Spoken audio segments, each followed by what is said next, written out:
वालेकुम नाज़रीन, मैं हूँ आपका होस्ट जाहिद मंजिल वॉइस ऑफ पंजाब के साथ। कश्मीर से कुछ भाई आए हुए हैं, शहीद सियालवी साहब उनके जलसे में आए, इनसे पूछते हैं ये क्यों आए हैं, क्या एक्सपेक्टेशन है इनकी। अस्सलाम वालेकुम। जी वालेकुम सलाम। कैसे हैं सर? ठीक ठाक। आप कैसे हैं? जी अल्लाह का शुक्र, ज़बरदस्त। कहाँ से आए हैं? मुजफ्फराबाद से। आप शहीद सियालवी साहब की पार्टी करते हैं, कैसे ही आए? नहीं, सपोर्ट करते हैं कि प्यार है सच्चा हमारा शहीद सियालवी के। अच्छा, पिछले इलेक्शन में वोट किसको दिया था? पिछले इलेक्शन में तो वहाँ पर आज़ाद कश्मीर की जो पार्टी है मुस्लिम कॉन्फ्रेंस, उसको दिया था। सही हो गया। तो आप इंशाल्लाह जो है ना वहाँ पर खुद इलेक्शन लड़ेंगे और खुद वोट इकट्ठे करेंगे। अब जलसे में आए हैं, क्या एक्सपेक्टेशन है शहीद सियालवी साहब से? शहीद सियालवी पाकिस्तान में मैं समझता हूँ कि नौजवानों का वाहिद लीडर है जो नौजवानों के लिए बात करता है। इससे पहले पीटीआई ने भी नौजवानों के लिए नारे मारे थे, वो नारे ताकि महदूद थे, नौजवानों के लिए वर्किश नहीं है। ये वाहिद लीडर है जो नौजवानों के लिए काम करता है। आपको क्या लगता है कि इमरान खान साहब अभी जेल में हैं, तो आपको लगता है कि वो इलेक्शन तक बाहर आ जाएंगे? इमरान खान साहब के बारे में नहीं कुछ कह सकते अभी, क्योंकि पाकिस्तान में जो है ना वज़ीर-ए-आज़म हमारा आ चुका है, ये इधर बैठा हुआ है, इस्लामाबाद में बैठा हुआ, इलेक्शन आगे हो रहे हैं। ये मुल्क ऐसा इसलिए बना नहीं था जिस तरह का ये निज़ाम चल रहा है मुल्क में। अभी नवाज शरीफ साहब को बाहर से लाया गया है, आपको क्या लगता है? वो तो उन्हें ऐसे वज़ीर-ए-आज़म बना के लाए ना, यहाँ पर जैसे वो डब्बा पैक वज़ीर-ए-आज़म आते, वो भी डब्बा पैक वज़ीर-ए-आज़म ही है। तो आपको लगता है कि अगले वज़ीर-ए-आज़म नवाज शरीफ? लगता, हम तो दुआ करेंगे ना और मेहनत करें भी ना हो, लेकिन वो डब्बा पैक है।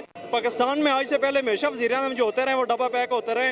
90% वज़ीर-ए-आज़म जो है डब्बा पैक आए हैं। आपको क्या लगता है कि अगर हकीकी मानों में इलेक्शन हो तो कौन सी पार्टी विन कर सकती है? हकीकी मानों में तो हम ये कहेंगे कि पाकिस्तान में शहीद सियालवी की जमात विन करेगी, क्योंकि नौजवानों के पास और कोई ऑप्शन ही नहीं है। अब हर वो नौजवान जो बाशऊर है और पढ़ा लिखा नौजवान है, वो किसको चूज करेगा? इसके अलावा ऑप्शन है, बिल्कुल ऑप्शन कोई नहीं है। आपको नहीं लगता कि इमरान खान साहब इस वक्त पॉपुलर तरीन लीडर है पाकिस्तान के? इमरान खान साहब मकबूल तरीन लीडर थे, वो लाहौर में वसीय बन के खड़े हुए थे, लेकिन उन्होंने अपनी मकबूलियत मुख्तलिफ कामों की वजह से खो दी है और उनके पार्टी के लोगों ने उनकी मकबूलियत मैं समझूँ कि कम कर दी है, वो नहीं रही जो होनी चाहिए थी।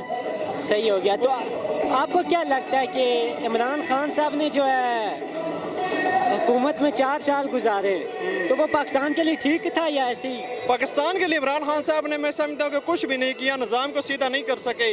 और इस वक्त मौजूदा उम्मत मुसलमान के वो लीडर समझे जाते थे। उम्मत मुसलमान की क्या कंडीशन है, फ़लस्तीन की क्या कंडीशन है, तो वो इस वक्त प्राइम मिनिस्टर भी तो नहीं है ना? वो प्राइम मिनिस्टर नहीं है, काम भी तो उन्होंने कुछ नहीं किया ना।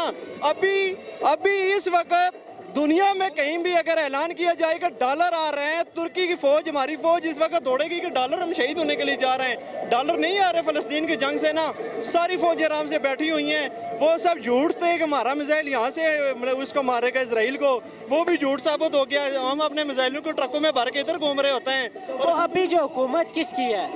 अभी हुकूमत जो है ये काकड़ साहब की जो हुकूमत है, काकड़ साहब सेल्फी मास्टर बंदा है। ये हम सेल्फियाँ बना रहे हैं, वो भी सेल्फियाँ बना रहे हैं। वो यहाँ से अक़वाम मुत्तहिदा में गया, वो जाके सेल्फियाँ बना रहा है। उसे इतना सोचना चाहिए था इस्लामी जमहूरिया पाकिस्तान का मुझे वज़ीर-ए-आज़म हूँ, मुझे इस तरह नहीं करनी चाहिए तस्लील है बुरी कौम की। चले, सही हो गया। ये होता है डबी पैक वज़ीर-ए-आज़म पाकिस्तान के। सही हो गया। कैसे आप? ठीक ठाक। कुछ कहना चाहेंगे? मैं यही कहना चाहूँगा कि गरीब के लिए ये काम करते हैं और इनके साथ दें, हमारा साथ दें, बस इतना ही कहना चाहूँगा। सही हो गया। अस्सलाम वालेकुम अस्सलाम। कैसे हैं आप? अल्हम्दुलिल्लाह। क्या एक्सपेक्टेशन है जलसे से? ये इंशाल्लाह ये जलसा पाकिस्तान की तारीख को बदलने जा रहा है इंशाल्लाह। और कितने लोग हैं? लोग तो मैं कुछ नहीं कह सकता, इंशाल्लाह काफ़ी अवाम है। तकरीबन कितने सर? तकरीबन ये 10,000 से ज़ायद होंगे। सर क्या बात है? जी जी नहीं, मेरी एक्सपेक्टेशन है, अब आपकी अलग होगी, हर बंदे की अपनी है, लेकिन मेरी ये है। सही हो गया। चले, इसके अलावा कुछ कहना चाहेंगे जनरली? जी मैं फ़लस्तीन के लिए ये कहना चाहूँगा कि फ़लस्तीनी हमारे भाई हैं। इंशाल्लाह हर मुश्किल के बाद आसानी है। इंशाल्लाह वो वक्त दूर नहीं जब फ़लस्तीन आज़ाद होगा, जब सलाहुद्दीन अयूबी और मोहम्मद बिन कासिम के वारिस मुसलमान पैदार होंगे और इसराइल को सफ़े हस्ती से मिटा देंगे इंशाल्लाह।